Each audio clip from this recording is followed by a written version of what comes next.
একদম, যদি কিছু পাওয়া যায় ওকে ক্লিনিক থেকে তুলে নেব।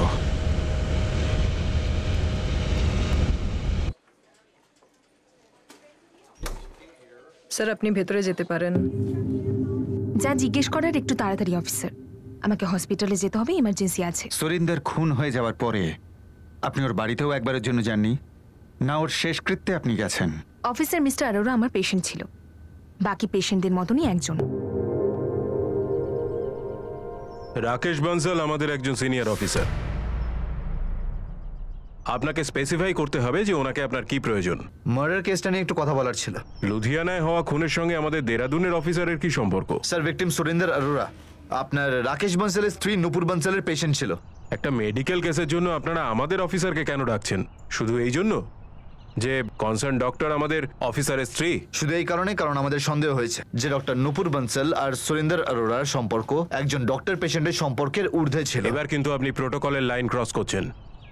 কোনো নির্দিষ্ট কারণ বলুন। স্ট্রিক্টলি প্রফেশনাল রিলেশনশিপ ছিল স্যার, যা একজন ডক্টর আর পেশেন্টের মধ্যে থাকে, দ্যাটস অল।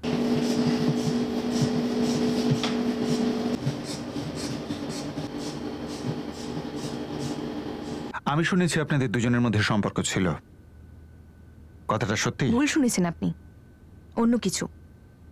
আমি চাই, আমার দেরি হচ্ছে। সামনাসামনি ও কনফিডেন্স দেখানোর চেষ্টা করছে কিন্তু পারছে না, আমি বুঝতে পেরেছি। একেবারে কিছু না কিছু তো নিশ্চয়ই ছিল ডক্টর নুপুর বানসাল আর ওই সুরিন্দরের মধ্যে। আর এখানেও sir forest office ranger cooperate করছে না। ওরা বলছে যে প্রমাণ নিয়ে এসো, যেটা ফ্র্যাঙ্কলি সত্যিই আমাদের কাছে নেই। আমরা অতটুকুই জানি যতটা আমাদের ওই বন্ধুটা বলেছে।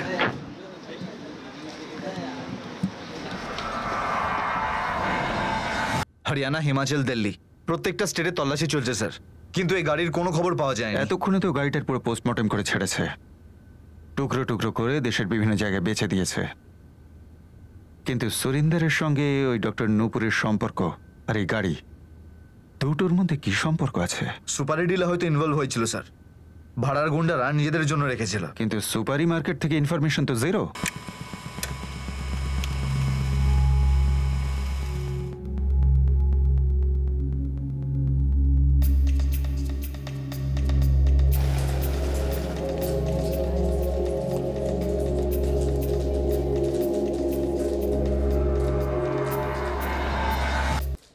যতটা ব্যালেন্স আপনি অনলাইনে চেক করেছেন ঠিক ততটা ব্যালেন্সই আছে আপনার অ্যাকাউন্টে। আচ্ছা, এমন কোনো ট্রানজ্যাকশন হয়েছে কি যেটা অ্যাকাউন্টে রিফ্লেক্ট হয়নি? স্যার, যদি এরকম হতো তাহলে এসএমএস কিংবা ইমেলে আপনি সেটা জানতে পারতেন। হ্যাঁ,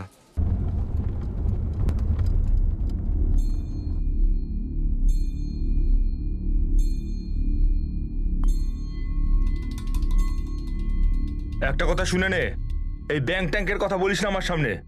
আমি আমার কাজ করে দিয়েছি আর সেই টাকা আমার যেভাবে হোক চাই। টাকা কোথায় পালাচ্ছে দাদা? আগে যেতে তো দাও অ্যাকাউন্টে। তোমার টাকা আমি তোমাকে ঠিকঠাক দিয়ে দেবো বললাম তো। এত টুকরো করব আমি তোর যে তোর বাড়ির লোক গুনতে গুনতে হাঁপিয়ে যাবে। দেখো দাদা, আমাকে এসব হুমকি টুমকি দিও না। তোর আসল রূপ আমি বুঝে গেছি। এক তো কাজ করতে বলিস, তারপর তুই সেই পয়সা দিতে অস্বীকার করিস। মাথা খারাপ করিস না আমার, টাকা চাই আমার, ব্যাস।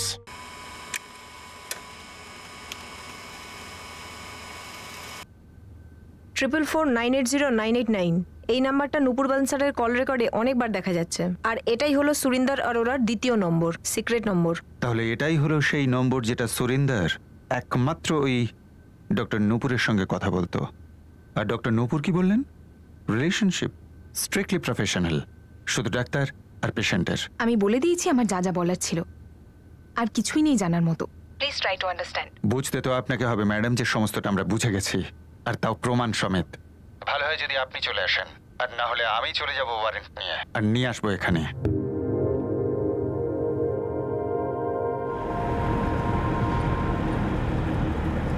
স্যার, ডক্টর বানসালের ফোন রেকর্ডসের বাকি সমস্ত নাম্বার স্ক্যান করা হয়েছে, অল ক্লিন স্যার, সব পেশেন্টদের নাম্বার। সেটা এই কারণে, কারণ সবাই কিছু না কিছু নিশ্চয়ই জানতো।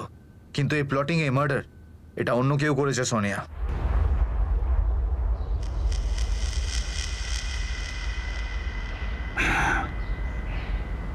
Thank you very much sir. Sonia, sir, forest guard Rakesh বানসালের নাম্বার পাওয়া গেছে। নাম্বারগুলো আন্ডারলাইন করা। এই নাম্বারে আপনি রোজ কথা বলতেন। এই নাম্বারটা কার নামে রেজিস্টার করা? সুরিন্দরের নামে, যার সাথে আপনার স্ট্রিক্টলি ডাক্তারের পেশেন্টের সম্পর্ক। আর এটা সুরিন্দর অরোরার দ্বিতীয় নম্বর। এটা কারোর কাছেই নেই, না ওর বাবা মার কাছে, না ওর স্ত্রীর কাছে। ও একজনের সাথেই কথা বলতো, সেটা হলো স্ট্রিক্টলি প্রফেশনাল ডক্টর নূপুর বেন্সালের সাথে।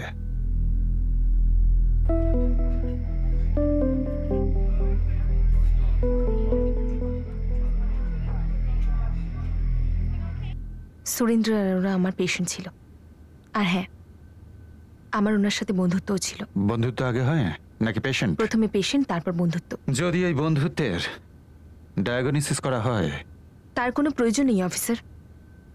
বন্ধুত্ব ছিল ক্লিন আর অনেস্ট, কিন্তু আমার ওর মার্ডারের সাথে কোনো কানেকশন নেই। ডক্টর নূপুর আপনার আর আপনার স্বামীর মধ্যে, মানে ফরেস্ট অফিসার ডক্টর রাকেশের মধ্যে অনেকটা দূরত্ব ছিল।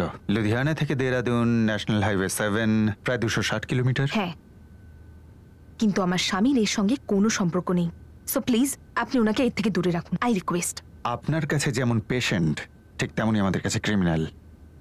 আপনারা হসপিটালে তাদেরকে ইনজেকশন দেন, আর আমরা আমাদের ক্রিমিনালদের অন্যরকম ইনজেকশন দিই। কেননা ইনজেকশন না দিলে কেউই নিজের দোষ স্বীকার করে না।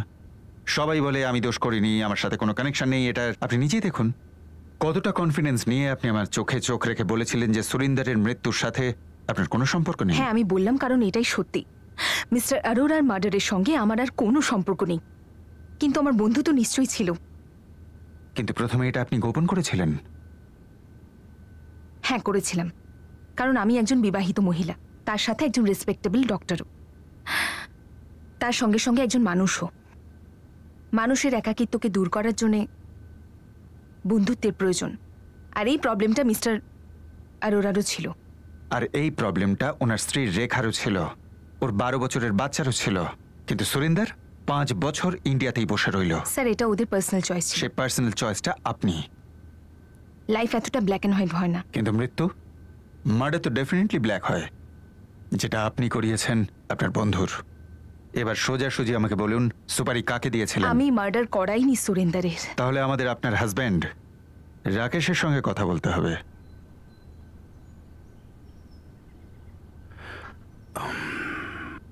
স্যার, রাকেশ, আমারও বলতে খুব খারাপ লাগছে, কিন্তু রুলসটা তো রুলস। আমার তোমার নাম্বারটা লুধিয়ানা পুলিশকে দিতে হয়েছে।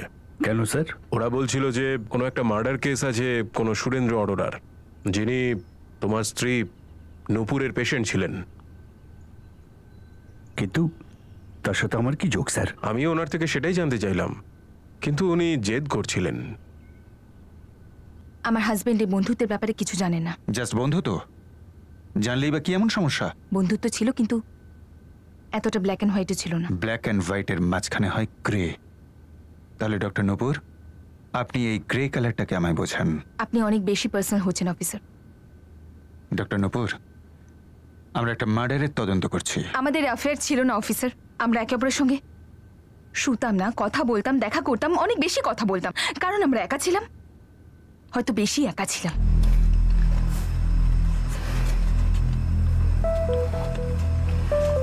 It's okay, I understand. কিছু এক্সপ্লেন করার দরকার নেই। থ্যাঙ্কস। তার মানে ওনারা পুরো 2 মাস এখানে থাকবেন? That's correct.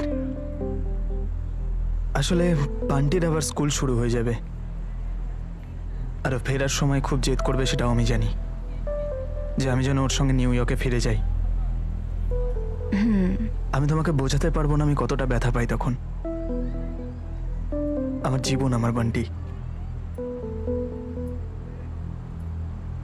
কিন্তু আমার ফিরে যেতে আর ইচ্ছেই করে না। আমরা একে অপরকে সবকিছু বলতাম। এটাও বলতে পারেন যে একে অপরকে খুব সাপোর্ট করতাম, কিন্তু সেটা না যেটা আপনি প্রমাণ করতে চাইছেন। প্রমাণ করা তো একজন উকিলের কাজ। আমরা তো এখানে একটা ল্যাবরেটরির মতো কাজ করি। ডিটেল রিপোর্ট তৈরি করি, তারপর আদালতে পেশ করি, সমস্ত সাসপেক্টকে মাইক্রোস্কোপের নিচে রাখি, তারপর প্রমাণগুলো পরপর সাজিয়ে নিয়ে রহস্য উদ্ঘাটনের চেষ্টা করি। আর এই মুহূর্তে আমাদের মাইক্রোস্কোপের নিচে রয়েছেন আপনি। আর পসিবিলিটি হচ্ছে জেলাসির। কিন্তু আমি কোনো জেলাসি ফিল করিনি। আমি একজন ম্যারিড, আর আমার নিজের বাউন্ডারি জানা আছে। আমি আপনার জেলাসির কথা কখন বললাম? দেহরাদুন এখান থেকে বেশি দূর নয়। রাকেশ এখানে 6 মাসে হার্ডলি 15 দিনের জন্য আসে। অবভিয়াসলি আমি কেন আমার বন্ধুত্বের ব্যাপারে ওনাকে বলব? কিন্তু এটা তো অবভিয়াস, তাই না, যে আপনি না বললে ও জানতেই পারবে না? এটাও তো অবভিয়াস নয় যে সুরিন্দর রেখাকে এই ব্যাপারে কিছু বলেনি। আর আমরা যখন সম্পর্ক আর জেলাসির কথা বলি, তো নিউ ইয়র্ক এখান থেকে বেশি দূর নয়। নজর রাখো ওই ডক্টর নূপুর বানসালের ওপর। আমাকে রুল আউট করছি না।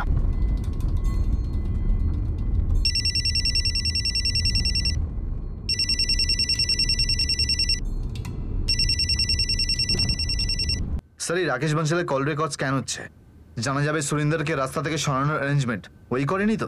ডক্টর নূপুর বানসাল কিন্তু রেখার দিকে ইঙ্গিতটা দিয়েছে। ওদিকে রেখা অরোরা বলছে যে ওর সন্দেহ ছিল যে সুরিন্দরের জীবনে কেউ একজন এসেছে।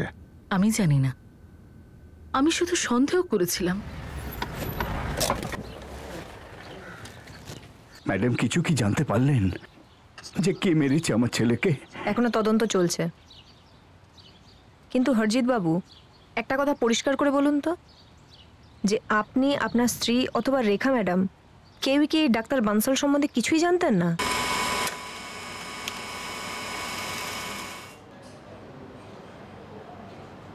আমাদের তো সুরেন্দ্র কখনো তার মাইগ্রেনের সম্পর্কে কিচ্ছু বলেনি, সমস্ত কিছু তার ভেতরে রেখে দিত।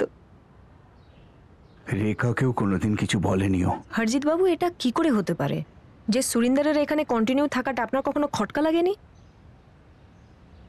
দেখুন হরজিৎ বাবু, কিছু তো ব্যাপার ছিল যে কারণে আপনার ছেলে সুরিন্দর বিগত 5 বছর ধরে নিউ ইয়র্ক ফিরে যেতে মানা করছিল। ও ওখানেই জন্মেছিল ম্যাডাম, আর আমরা সবাই একসঙ্গেই সেখানে থাকতাম। রেখা, ও কি ওখান থেকেই? আজ্ঞে হ্যাঁ, ওদের লাভ ম্যারেজ ছিল, আর আমরাও তাড়াতাড়ি হ্যাঁ বলে দিয়েছিলাম। ওদেরও অন্যান্য স্বামী স্ত্রীর মতোই ওদের মধ্যে ঝগড়া হতো।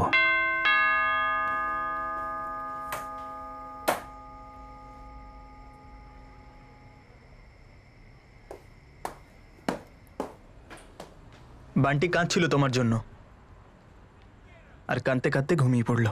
কিন্তু তুমি তো বলেছিলে তুমি তাড়াতাড়ি ফিরে আসবে। আমি তাড়াতাড়ি আসবো মানে এই নয় যে তুমি লেট করে আসবে। আর এত লেট? তুমি প্রত্যেক উইকেন্ডে বাইরে থাকো, ইনফ্যাক্ট কখনো কখনো সকালে বাড়ি ফেরো।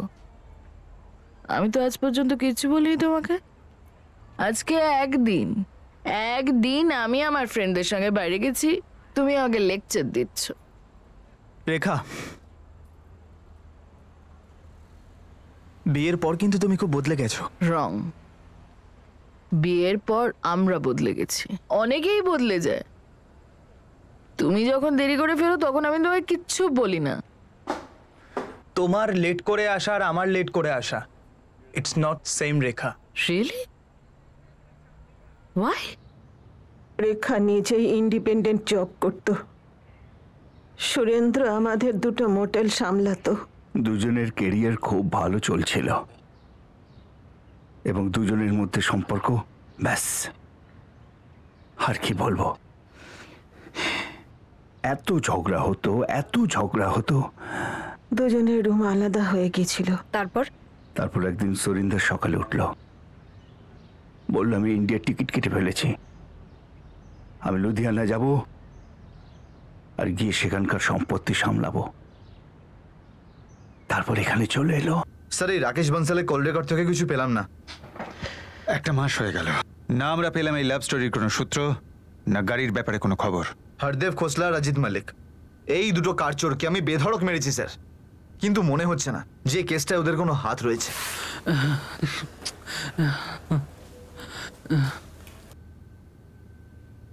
স্যার, সুরিন্দরের পেরেন্টস নিউ ইয়র্ক ফিরে যেতে চায়। ওরা ওদের একমাত্র ছেলের খুনিকে গারদের পিছনে দেখে তবেই যাবে। বারণ করো ওদের। Yes sir. উনি সোনিয়াকে বলেছেন স্যার যে সুরিন্দর আর রেখার বিয়ের পর নিউ ইয়র্কে নাকি অনেক ঝামেলা হতো, নিজেদের মধ্যে খুব অশান্তিও করতো। এরকম আবার হয়নি তো স্যার যে রেখা নিউ ইয়র্কেই বসে বসে রিমোট কন্ট্রোল দিয়ে সুরিন্দরকে খুন করে দিল? যদি এটা হয়ে থাকে তাহলে প্ল্যানিং হয়েছিল 1 বছর আগে, যখন রেখা বান্টির ছুটিতে এখানে এসেছিল। লাভটা খোঁজো। সুরিন্দরকে মেরে রেখার লাভটা কি হতো? এটাই যে সুরিন্দরের সমস্ত প্রপার্টি রেখা পেয়ে যাবে, কিন্তু ও তো সেটা এমনিই পেত। স্যার, এটা তখনই হতো যদি রেখা ও স্ত্রী অবস্থাতেই থাকতো, কিন্তু যদি এখানে সুরিন্দর এই প্ল্যানিং করে রাখে যে ও রেখাকে ডিভোর্স দিয়ে নূপুরকে বিয়ে করে নেবে, তাহলে কিন্তু স্যার রেখার ভালো রকম একটা লোকসান হতো, আর ও হয়তো এই প্ল্যানিং এর খবর আগেই পেয়ে গিয়েছিল। এমনিতে রেখা আর ওরা আমাদের কিন্তু একটা হিন্টস দিয়েছিল যে সুরিন্দরের নিশ্চয়ই কোনো একটা অ্যাফেয়ার আছে। এই রেখার নতুন অ্যাঙ্গেলটাকে জাজ করা একটু কঠিন হবে স্যার।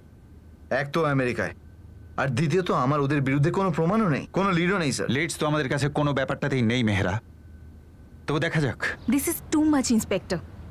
আপনি ঘুরিয়ে ফিরিয়ে আমাকে কেন ডিস্টার্ব করছেন? আপনি বুঝতে পারছেন যে আমার ম্যারিড লাইফে কতটা স্ট্রেন পড়ছে? স্ট্রেন আমাদের জন্য পড়ছে না ডক্টর নূপুর। যে মানুষটার সঙ্গে আপনার বন্ধুত্বের সম্পর্ক ছিল সে খুন হয়েছে, আর সেটাই অনেকগুলো লোকের মুখোশ খুলে গেছে। বোঝাতে পারছি? তো প্লিজ আপনি সেই লোকগুলোর উপর ফোকাস করুন আর আমাকে একা থাকতে দিন। দেখুন ইন্সপেক্টর, আমি আপনাকে আগেই বলে দিয়েছি যে আমার সঙ্গে মিস্টার আরোরা শুধু বন্ধুত্ব ছিল।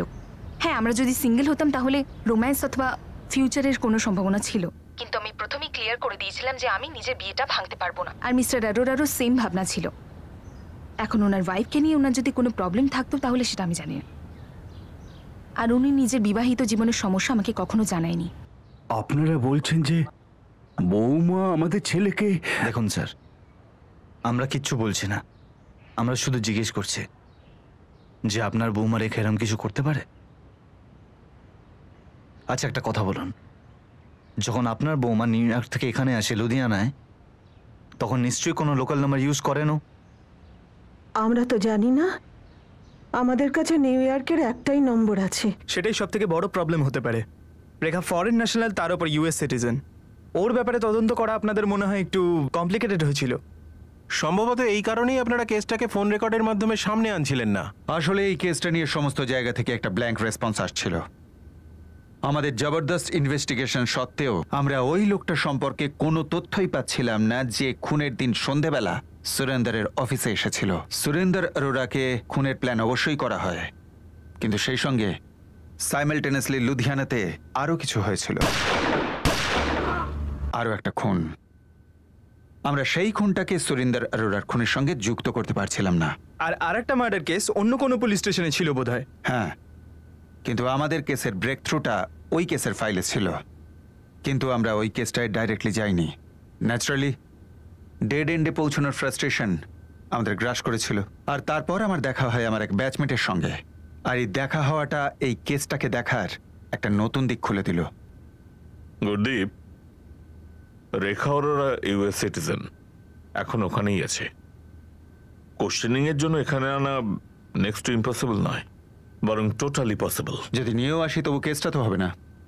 শুধু এইটুকুনি প্রমাণ আছে যে স্বামী স্ত্রীর মধ্যে সম্পর্ক ছিল না। এই রেখা অরোরা প্রতি বছর আসতো তার বাচ্চা বান্টিকে নিয়ে 2-3 মাসের জন্য।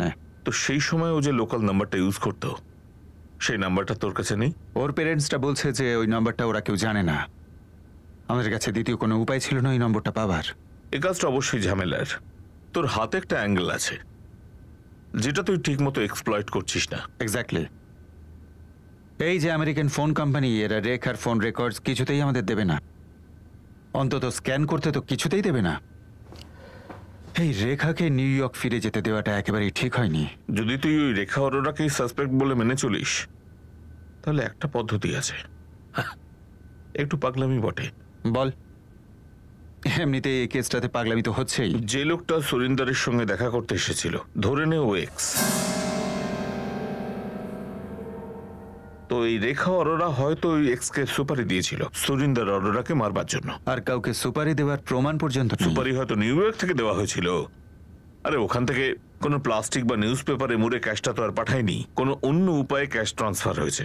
আর কাজটা শেষ হয়ে যাবার পরে বাকি ব্যালেন্স। তারপর বল। তো এই রেখা অরোরা ওখান থেকে সুপারি কন্ট্রাক্টরের সঙ্গে কথা বলে। কিন্তু অনিল, আমরা আবার সেই একই পয়েন্টে ফিরে এলাম। কিন্তু আমেরিকান ফোন কোম্পানি থেকে রেখার কল রেকর্ডস আমরা কিছুতেই পাবো না। না পাওয়া যাক, কিন্তু এখানে তো ফোন রেকর্ডস পাওয়া যাবে। কোন নম্বরের কথা বলছিস? লুধিয়ানায় যতগুলো ফোন কোম্পানির নেটওয়ার্ক আছে, ছোট বড় অপারেটরস আছে, সবার ওদের সবাইকে রেখার ইউএস এর নাম্বারটা দে, সঙ্গে স্ট্যান্ডিং অর্ডার, যেন ওরা খোঁজ করে এই নাম্বার ওদের কোন কাস্টমারের ফোন রেকর্ডসে রিফ্লেক্ট করছে। সে তো কয়েক লাখ নম্বর। যদি রেখা ষড়যন্ত্র করে, তো এখানে সুপারি কন্ট্রাক্টরের সঙ্গে কথা নিশ্চয়ই হয়েছে, বা কারুর না কারুর সঙ্গে কথা হয়েছে, তো ওর সেই নাম্বার এখানে লোকাল নাম্বারের ফোন রেকর্ডসে রিফ্লেক্ট করবেই। বাস তোর হাতে এমন কিছু না কিছু আসবে যাতে কেসটা সামনে এগোবে। এই কাস্টমারের ডিটেলস বার কর, উঠিয়ে নে সালাকে। পাগলের আইডিয়া, কিন্তু কাজে আসবে। Sir, all in all Ludhiana সিটিতে অন্তত 6টা সেলফোন সার্ভিস প্রোভাইডার রয়েছে।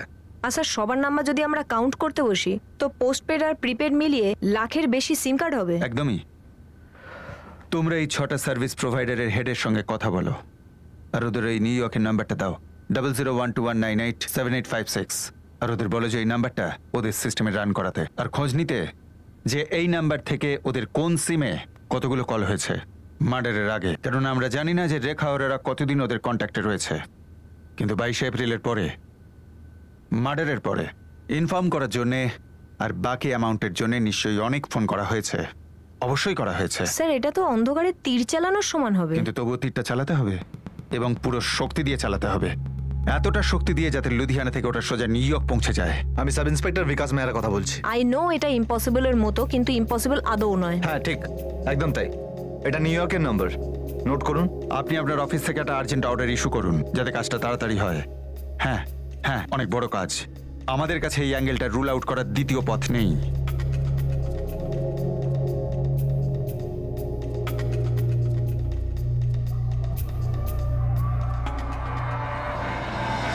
মা আমাকে পুলিশ এখানে থেকে যেতে বলছে। কিন্তু কেন বাবা? ওরা বলছে যে আমাদের ততক্ষণই থাকতে হবে যতক্ষণ না সুরিন্দরের খুনিকে ধরতে পারছে। আরে এটা কেমন কথা? ওরা যদি 6 মাস ধরে কাজ করে তাহলে কি তোমরা 6 মাস ধরে ওখানে থাকবে? কথাটা তুমি ঠিকই বলেছো, কিন্তু ওরা আমাদের বলছে না। ঠিক আছে বাবা, কিন্তু মা যেন নিজের ইনসুলিনটা নিয়মিত নেয়, আর তুমিও সাবধানে থেকো। ঠিক আছে মা।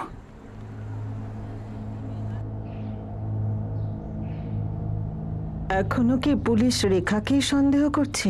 জানি না, কিচ্ছু জানি না। আমি তো ভয় পাচ্ছি। এদের দুজনের মধ্যে সত্যি এইরকম কিছু হয়েছিল কি? তেমন কিছু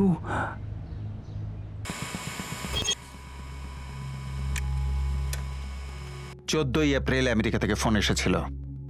22 এপ্রিল এখান থেকে ফোন করা হয়েছিল রেখা অরোরার নাম্বারে। এরপর 9 মে আর রেখা অরোরার ফোনের শেষ কল 16 মে বিচুলির গাদা থেকে নয়, বিচুলির ক্ষেত থেকে ছুঁচ পাওয়া গেল। আর এই নম্বরটা 44321431 কোন সন্দীপের নামে রেজিস্টার করা। রেজিস্ট্রেশন ফর্মটা বার করো।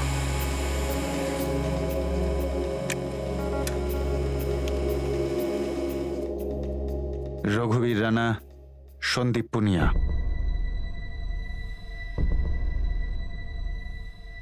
স্যার, সন্দীপ পুনিয়া সুরিন্দর আরোরাকে চেনে, কিন্তু ওর নাম্বার সুরিন্দর আরোরার দুটো ফোন রেকর্ডসেই শো করছে না, বিগত 1 বছরের রেকর্ডসেও নয়। কিন্তু তাহলে দুজনের কানেকশনটা কি? স্যার, 3 বছর আগে সুরিন্দর আরোরার বাবা হরজিৎ বাবু নিজের বাংলোর সামনে একটা শপে ইনভেস্ট করেছিল। এটাও তো ওই সন্দীপ। আমাদের ভাড়াটে ছিল এরা। এর সঙ্গে সরিন্দারে আলাপ করিয়েছিল। বাবা, এ হলো সন্দীপ, আমাদের চন্দন কলোনির দোকানটাও ভাড়া নিচ্ছে। নমস্কার জেঠু। নমস্কার বাবা। 1-2 বছর আগে দোকানটা বন্ধ করে দেয়। গার্মেন্টসের ব্যবসা করত, তারপর সরিন্দার দোকানটাকে বেচে দেয়। এর সাথে সরিন্দারের মার্ডারের কি যোগাযোগ আছে? হরজিৎ বাবু, সেটা এখনো খোঁজ নেওয়া বাকি আছে। আরে রঘুবীর রানা? এই রঘুবীর রেগুলারলি ফিচার হয় স্যার সন্দীপ ভুনিয়ার নাম্বারে। দুজন টাচে রয়েছে। আর এই কানেকশনটা একদম ঠিক আছে স্যার। রঘুবীর রানা সন্দীপ পুনিয়ার ফোন লোকেশন 22 এপ্রিল 4টা থেকে 5:30 পর্যন্ত ভিল্লান নগরে শো করছে।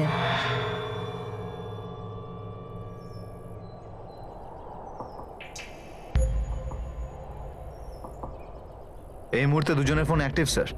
এই রঘুবীর রানা নিজের ট্যাক্সি চালায়, আর এই সন্দীপ ভুনিয়া আপাতত কোনো কাজ করে না, বেকার। স্যার, কোনো তৃতীয় ব্যক্তি অবশ্যই থাকবে। Sir, according to phone location, খুনের দিন সন্ধেবেলা রঘুবীর রানা সন্দীপ পুনিয়া ভিল্লান নগরে প্লটে উপস্থিত ছিল। ফের সুরিন্দর অরোরা ওখানে পৌঁছয় সন্ধ্যের ঠিক 5টার সময়। প্রথমে সুরিন্দর অরোরা ওর কবির ইন্ডাস্ট্রিয়াল প্লটে পৌঁছয়, তারপর ও জিতেন্দ্র কালরার ভিল্লান নগরের প্লটে পৌঁছয় সন্ধ্যে 5টার সময়। এই রঘুবীর রানা আর সন্দীপ পুনিয়া দুজনের ব্যাংক স্টেটমেন্ট চাই। এবার আমরা নিশ্চয়ই ধরতে পারবো। আই এম শিওর এটা আমাদের রেখা অরোরা পর্যন্ত পৌঁছে দেবে। নমস্কার দাদা। নমস্কার দাদা, বসুন। বলুন। একটা জমি নেবো দাদা। কত বড়? 400-500 লোকের একটা ওয়ার্কশপ, তাই একটা বড় সড়ো জমি চাই, বুঝলেন? আপনি যেরকম একটা প্লট চাইছেন সেরকম একটা আছে আমার হাতে। তাহলে চলুন কালকে গিয়ে দেখে আসি। না দাদা, আজকেই যেতে হবে। আজকেই দেখিয়ে দিন আমাকে, খুব আর্জেন্ট ব্যাপার এটা। কাল আমাদের সিও সাহেব দেখবেন। আপনি এখন চা খান গরম গরম, তারপর বেরোবো ধীরে সুস্থে।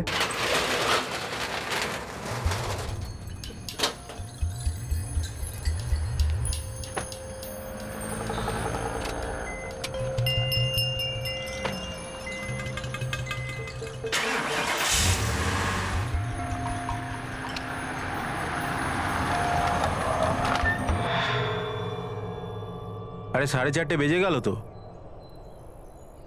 আসবে আসবে আসবে। আরে কখন আসবে? আরে মাথা ঠান্ডা রাখ, বলছি তো আসবে আসবে, দেখ না। এটা হলো আপনার জমি, ভালো করে দেখুন। আপনার ওয়ার্কশপের জন্য একদম ঠিকঠাক জায়গা।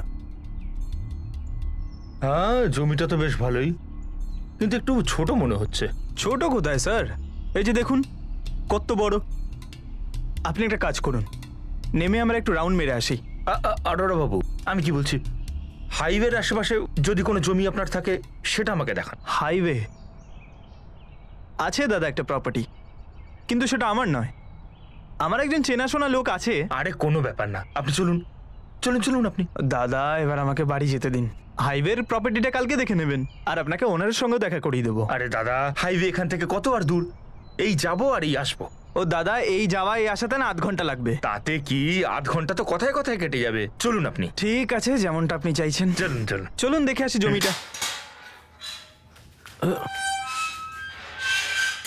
তুই মুখ খুলেছিস না? হ্যাঁ, আমি খুলেছি? হ্যাঁ, মুখ আমি খুলেছি না তুই খুলেছিস? আরে আমি কেন মুখ খুলবো? ভাই, এরা আমাদেরকে ফাঁসিয়ে দিয়েছে। কি বলছিস? এত বড় ধোকা? হ্যাঁ,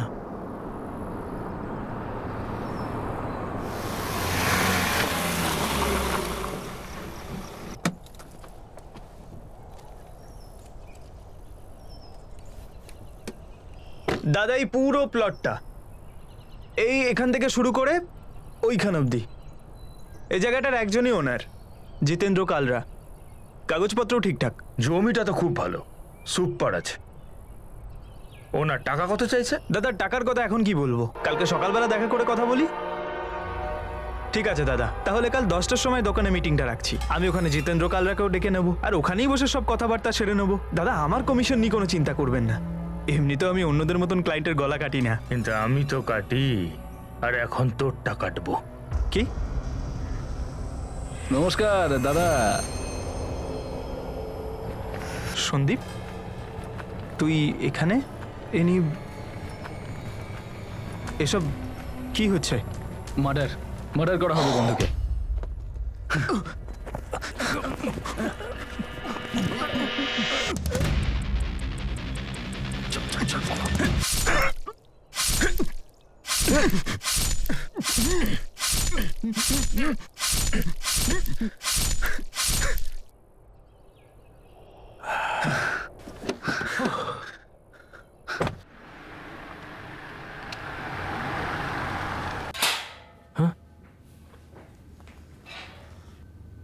বসো বসো, তোমরা আমাদের অতিথি, বসো।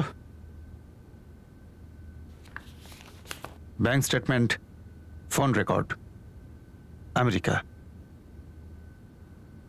2রা এপ্রিল 2016, 3 লাখ টাকা যেটা উইথড্র হয়েছে। তারপর 10ই মে 1 লাখ টাকা ট্রান্সফার হয় রঘুবীর তোমার পার্সোনাল অ্যাকাউন্টে।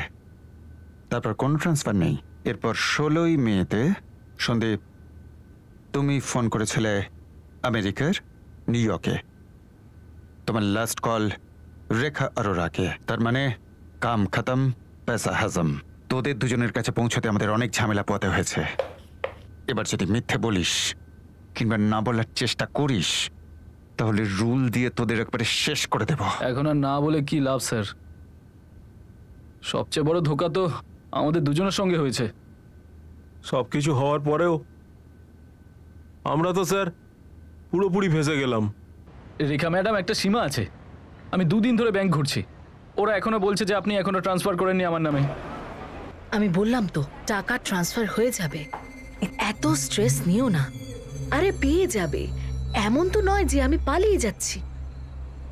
তুমি এত জেদ কেন করছো? রেখা ম্যাডাম, আমি এরকম করছি না, রঘুও করছে না। ও যা করার বীরু করছে। আর শুধু জেদ ধরছে না, আমাদের দুজনকে প্রাণে মারার হুমকিও দিচ্ছে। What nonsense! সত্যি বলছি আমি। আপনি তো নিউ ইয়র্ক থেকে এসে আবার ফিরেও গেলেন, কিন্তু আপনি যেমন বলেছিলেন দ্বিতীয়বারের জন্য আপনাকে কন্ট্যাক্ট করিনি আমরা। ম্যাডাম, কিন্তু এই বীরু আমাদের মাথায় উঠে বসে পড়েছে। ও যদি একবার রেগে যায় না তাহলে আমাদের ধরে মাথা থাকবে না। এত কাঁদার কিছু নেই, টাকা 2 দিনে ট্রান্সফার হয়ে যাবে।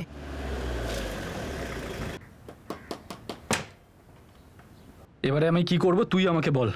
কতবার ফোন করেছি ওনাকে, আমার ফোন না ধরলে কি করব? আমার মনে হচ্ছে শালা চুগলি করছে, খুব চালাক শালি। একবার সামনে আসলে না। সে তো আমাদের সামনে আসুক বা না আসুক, কিন্তু তাড়াতাড়ি টাকা না পেলে না বীরু আমাদের শেষ করে দেবে। আর বীরু কি করতে পারে সেটা আমরা দুজনেই দেখেছি।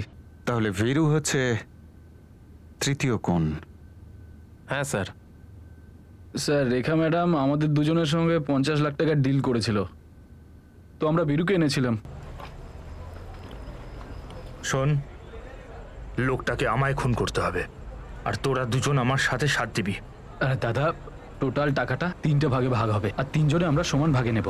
তুমি আমাদের কথাটা শোনো। ঠিক আছে, ওই লোকটারও তাহলে 9 টুকরো হবে। 3 টুকরো তুই করবি, 3 টুকরো ও করবে। আছে তোদের কলিজায় জোড়? কথা বলতে এসছে। 50 লাখের মধ্যে 25 লাখ আমার, আর বাকি 25 লাখ তোদের দুজনের। আরে ওই লোকটার নাম বল শুধু, নাম কি তার? প্ল্যানিং কবে হয়, কোথায় হয়? লুধিয়ানায়, যখন গত বছর রেখা অরোরা এসেছিল আমেরিকা থেকে? হ্যাঁ স্যার। স্যার গত বছর যখন উনি এখানে এসেছিলেন তখন বসে আমাদের সঙ্গে কথা বলেন।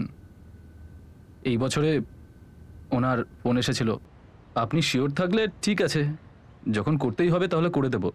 কিন্তু রেখা ম্যাডাম, আপনি যে কাজটা আমাকে করার জন্য বললেন মার্ডারের, সেটার জন্য আমাদের কোনো প্রফেশনালকে হায়ার করতে হবে। আমি তোমার রেসিপি শুনতে চাই না, না শপিং লিস্ট।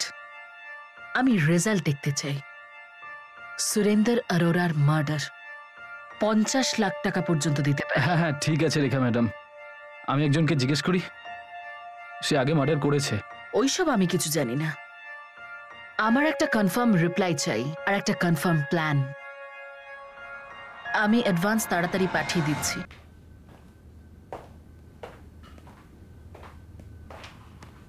এটাই কি তোদের বীরু? হ্যাঁ হ্যাঁ স্যার। এর ওপর একটা মার্ডার কেস কোর্টে চলছে স্যার। তার উপরে 3 মেতে এর ওপর চলা একটা মার্ডার কেসের উইটনেসকেও খুন করে দিয়েছে। এখানে লুধিয়ানায়? হ্যাঁ স্যার, রামবাগ থানায় কেস ফাইল হয়েছে। দেখে একটু, কোথায় পাবো ভীরুকে? স্যার অ্যাড্রেস তো জানি না স্যার, মাঝে মাঝে ফোন করে শুধু, এই আর কি। ফোন নাম্বার বল। একটাও নাম্বার নেই আমার কাছে ওর, আলাদা আলাদা নাম্বার থেকে ফোন করতো। সন্দীপ, সুরিন্দর অরোরার গাড়িটা কোথায়? গাড়িটা তো বীরু নিয়ে গেছে, ও বোধহয় বিক্রি করে দিয়েছে। খুব ভালো, আমার পছন্দ হয়েছে। একবার টেস্ট ড্রাইভ করা যাক। হ্যাঁ করে নিন স্যার। এই রেখা অরোরা ওর স্বামী সুরিন্দর অরোরাকে কেন খুন করালো?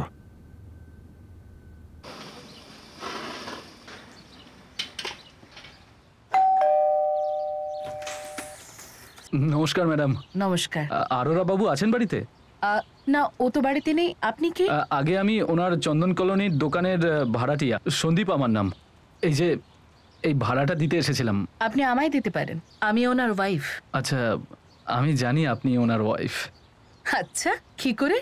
আপনি যেভাবে ইংরেজি বলছেন, যে কেউই বুঝে যাবে যে আপনি এনআরআই। স্মার্ট। হ্যাঁ, থ্যাংক ইউ।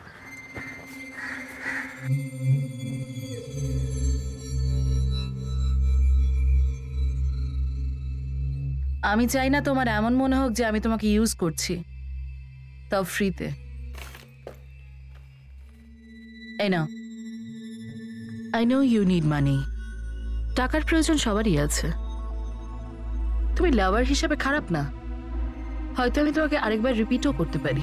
একদিন ছাড় দিয়ে একদিন রিপিট করতেন উনি আমায়, তো আমার জন্য তো একেবারে সোনায় সোহাগা ছিল বলতে পারেন। আরে তোমাদের দুজনের মধ্যে থার্ড এম্পায়ার হলো কি করতে? ও আমার বন্ধু স্যার, তো আমি রেখা ম্যাডামের সঙ্গে আলাপ করিয়েছিলাম, একেও ম্যাডামের পছন্দ হয়েছিল। মানে তোমরা দুজনে একই সঙ্গে, এ পাশে একজন ওদিকে একজন, এরকম ব্যাপার? স্যার প্রথম যখন আমাদের দেখা হয়েছিল আমাদের মনে হয়েছিল যে ম্যাডাম এতটা চালু খিলাড়ি, কিন্তু যখন শ্বশুর শাশুড়ির সাথে কথা হয়েছিল ওনারা একটু হিন্টস দিয়েছিলেন ওদের ভেতরের অশান্তি নিয়ে, কিন্তু এটা নিয়ে তো ওরাও বোধহয় জানতো না। আচ্ছা একটা কথা বল, এই ম্যাডাম রেখা অরোরা থাকতো নিউ ইয়র্কে, আমেরিকায়, বেশ আরামেই ছিল সেখানে, আর সুরিন্দর এখানে এই লুধিয়ানায়। তো দুজনের অসুবিধাটা কি ছিল, মানে প্রবলেমটা কি ছিল? স্যার রেখা ম্যাডাম খাঁচা থেকে মুক্ত হতে চেয়েছিলেন, আর চাবিটা সুরেন্দারের কাছে ছিল, তাই। মানে ডিভোর্স? কিন্তু এই সুরিন্দর ওকে ডিভোর্সটা দিচ্ছিল না। রেখা ম্যাডাম, আমি তো বলি যদি দিচ্ছে না তাহলে বাদ দিন, ওসব ভুলে যান, এইসব ডিভোর্স ফিভোর্স। দেখুন, আপনি ওখানে আমেরিকাতে ফুর্তি করছেন আর উনি এখানে ফুর্তি করছেন, একই ব্যাপার। ও ফুর্তিটা আমার আনন্দের গলা টিপে করছে। It's so unfair. ডিভোর্স কোনো ওয়ার্ডমার্ক স্কিম না রেখা, যে পার্টনার চেঞ্জ করতে হলো নো প্রবলেম, রিটার্ন করো, no question ask and full money return. Just tell me one thing, তুমি পার্টনার কেন চেঞ্জ করতে চাইছো? আমি পার্টনার চেঞ্জ করতে চাই না, শুধু তোমাকে ছাড়তে চাই। একে অপরকে পার্টনার বলার জন্য পার্টনারশিপ থাকা চাই। কেন কখনো লং ডিস্টেন্স বিয়ে দেখোনি? লং ডিস্টেন্স ইয়েস, কিন্তু এটা তো রং ডিস্টেন্স। রংটা কি সেটা আমি ভালোই জানি। আই এম 100% শিওর তোমার কোনো বয়ফ্রেন্ড আছে। That's none of your business. কারণ আমার যে লিগ্যাল লাভার, সে এখন আমাকে ভালোই বাসে না। তালি বাজাতে গেলে দুটো হাত লাগে রেখা, আর ভালোবাসতে দুটো মানুষ। তোমার কাছে তো বিয়েটা একটা ইয়ার্কি ছিল, তুমি আমার জন্য একটুও ভাবনি, যখন আমি 100% ভেবেছি। ইউ নো হোয়াট, তোমার সঙ্গে বিয়ে করে আমি খুব পছতাই। আমিও, বাট আই এম গ্ল্যাড তুমি অ্যাটলিস্ট অনেস্টলি কথা তো বলছো। তা আমিও অনেস্টলি বলছি, এই সম্পর্কটাকে শেষ করে দিই, এটাকে পাশে রেখে লেটস মুভ অন। আর তার বেস্ট উপায় হলো একে অপরকে ডিভোর্স দিয়ে দেওয়া। ঠিক আছে, তো আই হোপ তুমি ডিভোর্সের সব টার্মসে রাজি। ওই টার্মসগুলো মানাই যায় না। ওয়াই? তুমি একজন ইন্ডিপেন্ডেন্ট ওয়ার্কিং উইমেন, তাহলে আমার বাবার বিজনেস থেকে তোমাকে কেন আমি শেয়ার দেবো? কেন প্রত্যেক মাসে আমার অ্যাকাউন্ট থেকে তোমাকে মেইনটেনেন্স দেবো? আর আমাদের সব সম্পত্তির মধ্যে তোমাকে কেন ভাগ দেবো? কারণ এগুলোর উপর আমার সম্পূর্ণ অধিকার আছে। আমি আমার জীবনের অনেকটা সময় তোমাকে দিয়েছি, একটা বাচ্চা দিয়েছি, আর তুমি এখানে ভগবান জানে কি করছিলে। সেই সময় আমি তোমার বৃদ্ধ বাবা মাকে দেখেছি। ভগবান জানে আমি এখানে কি করতে এসেছিলাম। আমি যে এখানে আছি না, শুধু তোমার জন্য। তোমার জন্য আমাকে নিউ ইয়র্ক ছাড়তে হয়েছে, কারণ একটা ছোট্ট ব্যাপারে তুমি বাড়িতে পুলিশ ডেকেছিলে। গায়ে হাত তোলার ছোট্ট ব্যাপার? Surinder please don't behave like a child. আমি নিগোশিয়েট করতে রাজি আছি, ওকে? নো নিড ফর দ্যাট রেখা, আমার স্ট্যান্ড ক্লিয়ার। তুমি ডিভোর্স নিতে চাও, এখনই নাও, কিন্তু টার্মস মেনে। সত্যি বলবো, ইচ্ছে করছিল ওই মুহূর্তেই ওকে খুন করে দিতে। স্যার, আমি অনেকবার বলেছি রেখা দেবী এই ধরনের মার্ডারের কেসে পড়বেন না, আপনি ভুল করেও পড়বেন না, ফালতু ফালতু ঝামেলা হয়ে যাবে। মার্চ মাসে উনি আমাকে ফোন করেন, বললেন যে আমি ডিসাইড করে নিয়েছি যে এবারেই সব শেষ। তো আমরা বীরুকে ডেকে নিলাম আর কাজ করে নিলাম। বড়ই বোকা তো তোরা, বুদ্ধি বলে কিছু জিনিস আছে তোদের? কি ভেবেছিলি মার্ডার করবি, পয়সা পাবি আর জীবনটা আনন্দে চলে যাবে? এবার তোরা দুজন জেলে পচবি, পৃথিবীর কভারেজ থেকে বাইরে আর জীবনের নেটওয়ার্ক থেকে আউট। মানসি সম্পর্কে ফাটল ধরেছিল, দুজনে তো দূরে দূরে থাকতো। কে আর রোজ রোজ ঝামেলা সহ্য করতে পারে? রেখা এটা নিজেই করেছে, যাকে ও ভালোবাসতো তাকেই মেরে দিল। এখনো রেখার সাথে কথা বলা বাকি আছে, কিন্তু যে ছেলে দুটোকে দিয়ে ও কাণ্ড ঘটিয়েছিল তারা দুজন আমাদের হেফাজতে আছে, আর ওরা দুজন সব স্বীকার করে নিয়েছে। এখন আর তো নিউ ইয়র্কে গিয়ে রেখার কাছে থাকতেও পারবো না, অবশ্যই সম্ভব নয়। একটা কথা বলবেন ম্যাডাম, ও আমাদের বান্টির কোনো ক্ষতি করবে না তো? What bloody nonsense! আপনাকে দুটো লোক এসে যাতা বললো, আর আপনি তো এখানে পুরো একটা উপন্যাস লিখে ফেলেছেন। এনআরআই ওয়াইফ নিজের হাজবেন্ডকে মেরে ফেলেছে। This is not even smart officer. একটু তো বুদ্ধি খরচা করতে পারতেন। চালাকি তো আপনি করেছেন রেখা ম্যাডাম, যে আপনার ছেলে স্কুলের অজুহাত দিয়ে আমাদের হাত থেকে পালিয়ে গেলেন। কিন্তু ম্যাডাম, নিজেকে অতটা চালাক ভাববেন না। আমরা সন্দীপ আর রঘুর সাথে বীরুকেও ধরে ফেলেছি।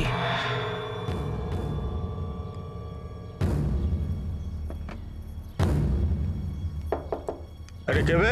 রুম সার্ভিস, রুমটা পরিষ্কার করতে হবে। এটাই তো ইন্ডিয়ান সিস্টেমের প্রবলেম। বাহানা করা, ব্লেম গেম শুরু করা। আপনি সোজাসুজি এটা কেন বলছেন যে আপনি আমার হাজবেন্ডের খুনিদের ধরতেই পারছেন না, বা হয়তো ধরে ফেলেছেন, হয়তো ঘুষ নিয়ে ওদের ছেড়ে দিচ্ছেন, আমাকে ফাঁসাচ্ছেন? ম্যাডাম, আপনি এখনো পুরনো আইডিয়ায় আটকে এখনকার ইন্ডিয়াকে চেনেননি। আপনি ভাবছেন যে আপনার কাছে আমেরিকার পাসপোর্ট আছে, কাজেই আপনি সেফ। আমরা আপনার কাছে পৌঁছতে পারবো না, একটু ভয় পান। আমরা খুব তাড়াতাড়ি আপনার কাছে পৌঁছাচ্ছি। আপনাকে নিউ ইয়র্কের কোনো পাব থেকে তুলে প্লেনে করে এখানে নিয়ে আসবো, লুধিয়ানার এই থানায়, আর তাও আইন মেনে। অপেক্ষা থাকুন, আমরা আসছি।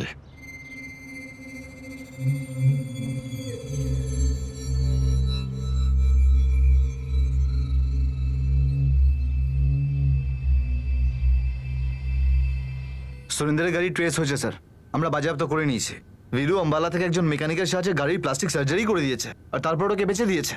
স্যার ভিরু ওর অপরাধ স্বীকার করে নিয়েছে। স্টেটমেন্টেও বলেছে যে সন্দীপ আর রঘুর সাথে মিলে সুরিন্দরের খুনটা ও করেছে। এই তিনজনের স্টেটমেন্টে সলিড ব্যাকআপের প্রমাণ তৈরি করো। ওই হোটেল রুম যেখানে রেখা অরোরা এদের দুজনকে নিয়ে যেত, ওখানকার উইটনেস, সিসিটিভি ক্যামেরা, প্ল্যানিং এর লোকেশন, ফোন রেকর্ডস সবকিছু রেডি করো। আমরা আমাদের সমস্ত শক্তিকে কাজে লাগাবো। এরপর দেখি ওই রেখা অরোরা আমাদের হাত থেকে কি করে পালিয়ে বাঁচতে পারে। হয়তো কঠিন, কিন্তু অসম্ভব নয়।